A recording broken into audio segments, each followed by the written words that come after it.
बिस्मिल्लाहिर्रहमानिर्रहीम। अस्सलाम वालेकुम दोस्तों, welcome back to my channel cooking coins. आज हम बना रहे हैं बहुत ही मज़ेदार और खट्टी मीठी आलू इमली की चटनी। बहुत ही इजी बन जाती है, आप इसे घर में ज़रूर ट्राई कीजिएगा। इसमें मैं आपको बताऊंगी कि वो आप क्या चीज़ नहीं करते जिसकी वजह से आपकी चटनी ख़राब हो जाती है, और वो कौन सी ट्रिक्स और टिप्स हैं जिनको आपको फॉलो करना है। आप इसे समोसों के साथ लें, दही बल्लों के साथ लें। समोसों की रेसिपी मेरे चैनल पे मौजूद है, आप लास्ट में देख लें।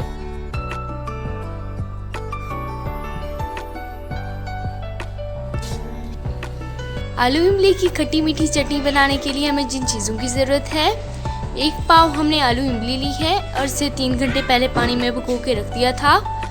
1 टेबल स्पून हमने सुर्ख मिर्चें ली हैं पिसी हुई। 1/2 टेबल स्पून हमने नमक लिया है।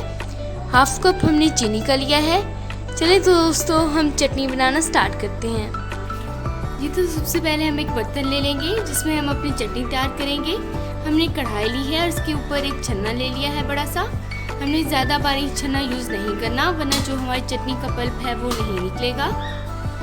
सबसे पहले हम छन्ने के अंदर सारी इमली डाल देंगे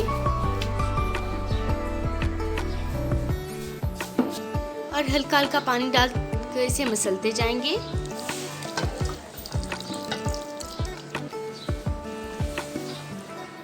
आप इस तरह का भी छना यूज़ कर सकते हैं। अगर आपके पास वो वाला अवेलेबल नहीं है, आप वो वाला छना यूज़ कर लें जिससे आपका जो पल्प है वो इजीली निकल जाए। 1 लीटर तकरीबन हमने पानी डालकर इसे अच्छी तरह से मसल लिया है। तकरीबन हमने सारा पल्प निकाल लिया है। चलिए तो हम आगे अपनी चटनी बेक करते हैं। अब हम कढ़ाई को चूल्हे पे रख देंगे और फ्लेम को ऑन कर देंगे और मीडियम फ्लेम पे पानी को बॉईल होने के लिए छोड़ देंगे और इसे मिक्स करके कवर करके छोड़ देंगे।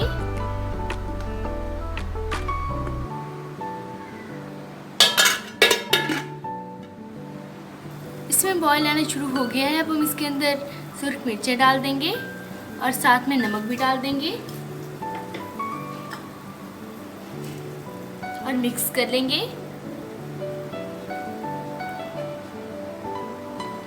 अब हम 10 से 12 मिनट के लिए इसे छोड़ देंगे गाढ़ी होने के लिए।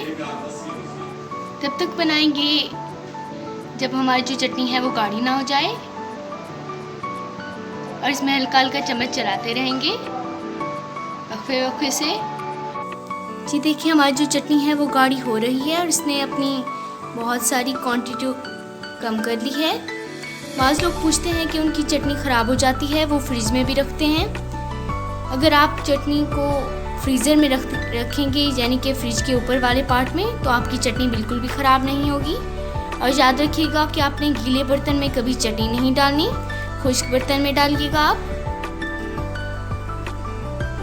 जी हमारी चटनी तकरीबन गाढ़ी हो चुकी है। अब हम इसमें चीनी डाल देंगे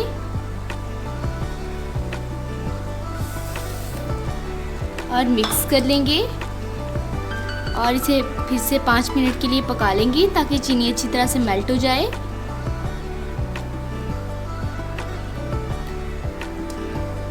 हमारी चटनी गाढ़ी हो चुकी है, आप देख सकते हैं।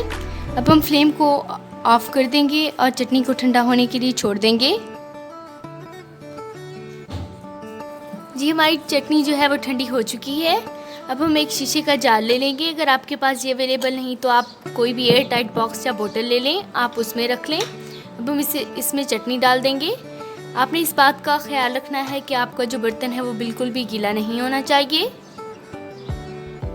जी तो दोस्तों, अल्हम्दुलिल्लाह माशाल्लाह टेस्टी सी मज़ेदार सी खट्टी मीठी सी जो चटनी है वो रेडी है। आप इसे घर में ज़रूर ट्राई कीजिएगा, ये बहुत ही ईजी बन जाती है। आपको मैं फिर से बता दूं कि आपकी जो चटनी है आप वो फ्रिज में तो रखते हैं, लेकिन आप फ्रीज़र में नहीं रखते। आपने इसे फ्रीज़र में रखना है ताकि इसे फंगस ना लगे। अगर आपको मेरी ये वीडियो पसंद आए तो मेरी इस वीडियो को लाइक और शेयर करना मत भूलिएगा और मेरे चैनल कुकिंग कोइंस को सब्सक्राइब भी ज़रूर